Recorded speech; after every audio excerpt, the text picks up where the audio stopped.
வணக்கம் நண்பர்களே, நான் உங்களுக்கு கிரிதர். ஓப்போலேருந்து ஒரு புதிய சீரிஸ் ஆக்சுவலாக கே சீரிஸ்னு சொல்லிட்டு ஏற்கனவே முந்தி லான்ச் பண்ணியிருக்காங்க. ஸோ அதோடைய தொடர்ச்சியாக ரொம்ப நாள் கழிச்சு ஒரு கேப்பில் அந்த கே சீரிஸில் ஓப்போ K10 அப்படிங்கிற மொபைல் ஃபோனை அவங்க லான்ச் பண்ணியிருக்காங்க. இந்த மொபைலுடைய விலை பார்த்தீங்கன்னா 15,000 ரூபாய்க்கு அவங்க லான்ச் பண்ணியிருக்காங்க. ஸோ இந்த விலைக்கு இந்த மொபைல் ஃபோன் வாங்கலாமா வேணாமான்னு தெரிஞ்சுக்கிறதுக்கு இந்த பதிவை கடைசி வரைக்கும் பாருங்கள்.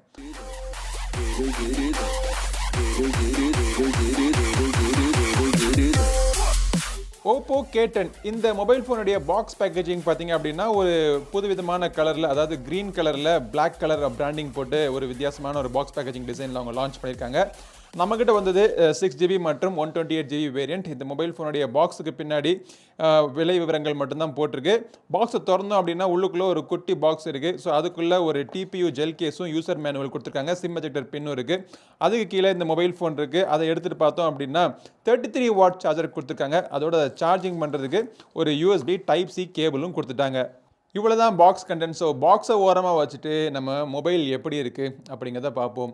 இந்த மொபைல் ஓப்போ K10 பார்த்தீங்கன்னா 2 கலரில் அவைலபிளாக இருக்குது, பிளாக் கார்பன் மற்றும் ப்ளூ ஃப்ளேம். ஸோ நம்மக்கிட்ட வந்து இந்த ப்ளூ ஃப்ளேம் கலர் பார்த்தீங்கன்னா ஃப்ளேம் எங்கே இருக்குதுன்னு தெரியல, ஆனால் ப்ளூவாக இருக்குது.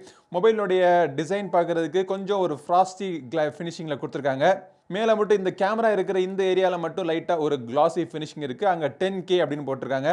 இந்த K10 மொபைலினுடைய வெயிட் பார்த்தோம் அப்படின்னா 189 கிராம்ஸ், 8.4 mm திக்னஸ் கொண்ட மொபைல் ஃபோன். ஸ்லிம்மாக இருக்குது பார்க்குறதுக்கு. மொபைலினுடைய கீழ்ப்புறத்தில் ஒரு ஸ்பீக்கர் கொடுத்துருக்காங்க. ஆக்சுவலாக இது டூயல் ஸ்பீக்கர் தான். இந்த மேலே இருக்கிற இந்த வால்யூம் ஸ்பீக்கர் இருக்குது பார்த்தீங்களா, அது வந்து இரண்டாவது ஸ்பீக்கராக ஆக்ட் பண்ணுது. ஆனால் இந்த கீழ் ஸ்பீக்கரை விட இந்த மேலே இருக்கிற ஸ்பீக்கர் கொஞ்சம் வால்யூம் பவர் கம்மியாக இருக்குது. ஸ்பீக்கர் தவிர பக்கத்தில் USB டைப் C போட்டு கொடுத்துருக்காங்க. ஒரு மைக் இருக்குது. ஒரு 3.5 ஆடியோ ஜாக் கொடுத்துட்டாங்க. மேல்புறத்தில் நாய்ஸ் கேன்சலிங் மைக் கொடுத்துருக்காங்க. ஒரு சைடில் வால்யூம் பட்டன்ஸும் இன்னொரு சைடில் பவர் பட்டனும் கொடுத்துருக்காங்க. இந்த பவர் பட்டன் தான் உங்களுக்கு ஃபிங்கர் பிரிண்ட் ஸ்கேனரும் கூட. ஃபிங்கர் பிரிண்ட் ஸ்கேனர் ஓரளவுக்கு ஃபாஸ்ட்டாக அக்யூரேட்டாக இருக்குது. ஃபேஸ் அன்லாக்கும் கொடுத்துருக்காங்க. ஃபேஸ் அன்லாக்கும் டிபெண்டபிளாக இருக்குது. இந்த வால்யூம் பட்டனுக்கு மேலே சிம் கார்டு ட்ரே கொடுத்துருக்காங்க. இந்த சிம் கார்டு ட்ரே பார்த்தீங்கன்னா ஒரு ட்ரிபிள் கார்டு ட்ரே. ஒரே நேரத்தில் 2 சிம் கார்டும் ஒரு SD கார்டும் நீங்கள் போட்டு நீங்கள் யூஸ் பண்ணிக்கலாம். இது வந்து ஒரு 4G மொபைல் ஃபோன். IP54க்கான ரேட்டிங் கொடுத்துருக்காங்க. ஸோ தண்ணி ஏதாச்சும் லைட்டாக ஸ்பிளாஷ் பட்டுச்சு அப்படின்னா டஸ்ட் ப்ரூஃப் ஓரளவுக்கு கொடுத்துருக்காங்க. அதுக்காக மொபைல் ஃபோனை தண்ணியில் முக்கிலாம் நம்ம டெஸ்ட் பண்ண முடியாது. நீங்களும் யூஸ் பண்ணுறப்போ தண்ணிலாம் முக்காதீங்க, மொபைல் ஃபோன் டவால் ஆகிடும். இந்த மொபைல் ஃபோனோட டிசைனை பற்றி நான் உங்கள்கிட்ட பேசிட்டு இருக்கிறப்போ ஆக்சுவலாக உங்களில் சில பேருக்கு இது வந்து Realme 9i மொபைல் ஃபோன் மாதிரியே இருக்குது அப்படின்னு தெரியும். Realme 9i மொபைல் ஃபோன் மாதிரியே கிடையாதுங்க. அதே மொபைல் ஃபோன் தான். பேர் மாற்றி அவங்க ஓப்போ பிராண்டில் ஓப்போ K10 அவங்க லான்ச் பண்ணியிருக்காங்க. இதில் பெருசாக ஒன்றும் தப்பெல்லாம் கிடையாது. அவங்க மொபைல் ஃபோனை அவங்க எடுத்து அதே பிராண்டை மாற்றி அவங்க விற்கிறாங்க. இன்னொருத்த மொபைல் ஃபோனை எடுத்து பேர் மாற்றி விற்றா தான் தப்பு. டிஸ்பிளே பற்றி பார்ப்போம். இதில் வந்து பார்த்தீங்கன்னா 6.59 inch IPS LCD பேனல் கொடுத்துருக்காங்க. ஆனால் 90 Hz ரெஃப்ரெஷ் கொண்ட ஒரு டிஸ்பிளே.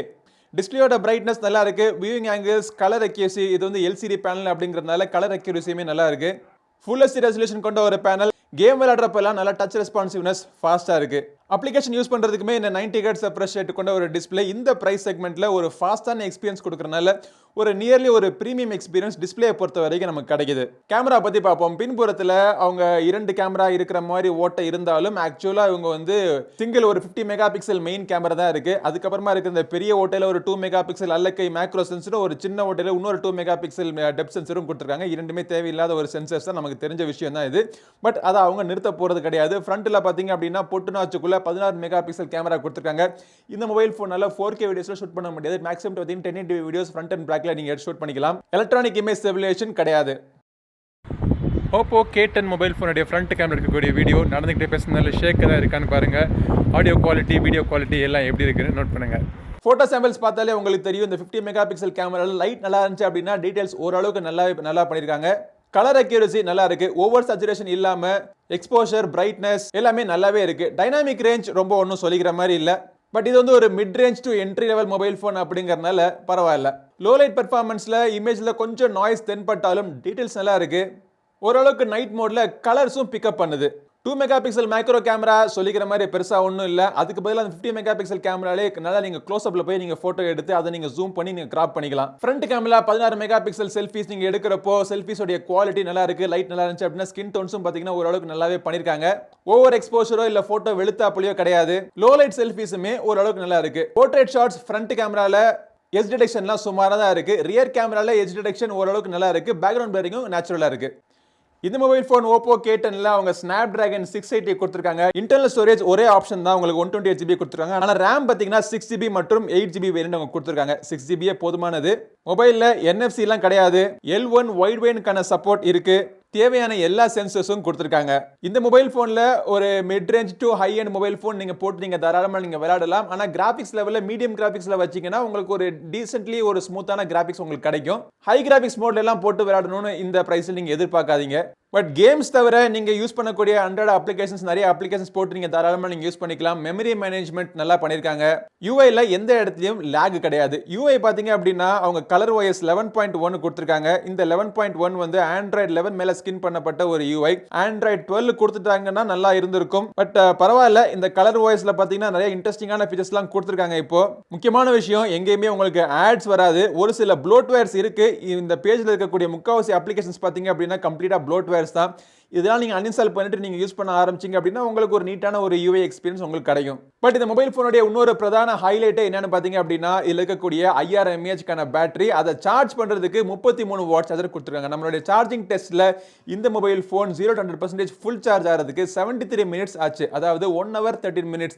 1.25 மணி நேரத்துக்குள்ள இந்த பிரைஸ் செக்மெண்ட்ல ஒரு ஃபாஸ்ட் சார்ஜ் ஆகுது அப்படிங்கிறப்போ பாராட்ட வேண்டிய விஷயம் தான்.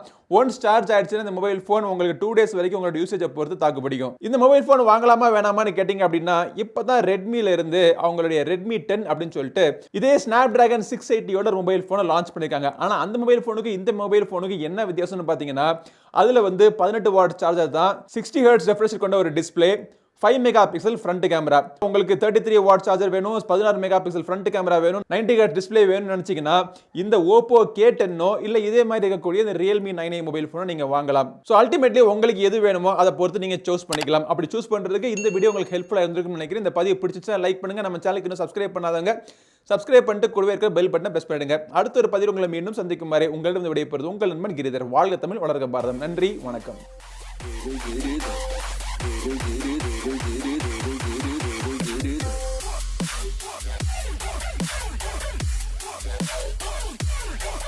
Get it.